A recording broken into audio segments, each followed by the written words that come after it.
గత ప్రభుత్వ పాలకులు ధాన్యం కొనుగోలులో కూడా దోచుకుని రైతులను నిలువుదోపిడీ చేశారని రాష్ట్ర వ్యవసాయ శాఖ మంత్రి తుమ్మల నాగేశ్వరరావు ఆరోపించారు. పాలమూరు రంగారెడ్డి ఎత్తిపోతల పథకం పూర్తి చేయాలని సీఎం రేవంత్ రెడ్డి సవాల్గా తీసుకున్నారన్నారు. దేశంలో ఎక్కడా లేని విధంగా 22 లక్షల మంది రైతులకు 18,000 కోట్ల రుణమాఫీ చేశామని తెలిపారు. రంగారెడ్డి జిల్లా షాద్నగర్లో స్థానిక ఎమ్మెల్యే వీరపల్లి శంకర్ ఆధ్వర్యంలో వ్యవసాయ మార్కెట్ అభివృద్ధి కమిటీ నూతన పాలకవర్గ ప్రమాణ స్వీకారోత్సవ కార్యక్రమానికి మంత్రి తుమ్మల నాగేశ్వరరావు హాజరయ్యారు. మార్కెట్ కమిటీ చైర్పర్సన్గా సులోచన కృష్ణారెడ్డి, వైస్ చైర్మన్గా మహమ్మద్ అలీఖాన్ బాబర్, మార్కెట్ డైరెక్టర్లుగా మరికొంతమంది మంత్రి తుమ్మల సమక్షంలో ప్రమాణ స్వీకారం చేశారు.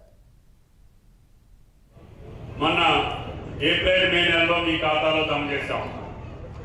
మళ్ళీ రాహుల్ గాంధీ గారు ఇచ్చినటువంటి మాటకు అనుగుణంగా అన్న 2 లక్షల రూపాయలు రుణమాఫీ చేయాలనుకున్నా దాన్ని మరి రాహుల్ గాంధీ గారు మాట ఇచ్చారు కాబట్టి 2 లక్షల అప్పు ఉన్నటువంటి రైతులకి మనం రుణమాఫీ చేయాలని చెప్పారు.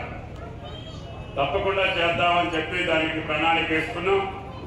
22 లక్షల మంది తెల్ల కార్డులు ఉన్నటువంటి ప్రతి ఒక్కరికి కూడా 18,000 కోట్ల రూపాయలు మీ ఖాతాలోకి వచ్చినాయి. కాకపోతే తెల్ల కార్డులు లేనటువంటి 2 లక్షల రుణం ఉన్నటువంటి రైతులు ఇంకా 3 లక్షల నుంచి 4 లక్షల మంది ఉన్నారు. వాళ్ళని కుటుంబ నిర్ధారణ చేయాల్సిన అవసరం వచ్చింది. గత 3 నెలలుగా వాళ్ళ ఇంటికి వెళ్ళి మా వ్యవసాయ అధికారులు కుటుంబ నిర్ధారణ చేశారు.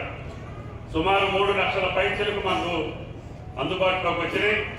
రేపు 30వ తారీఖున మహబూబ్నగర్లో జరిగే రైతు పండుగలో ఆ 2 లక్షల మంది 3 లక్షల చిల్లర మంది రైతులు ఏదైతే నిర్ధారణ చేశామో తెల్ల కార్డు లేనటువంటి 2 లక్షల అప్పు ఉన్నటువంటి రైతులు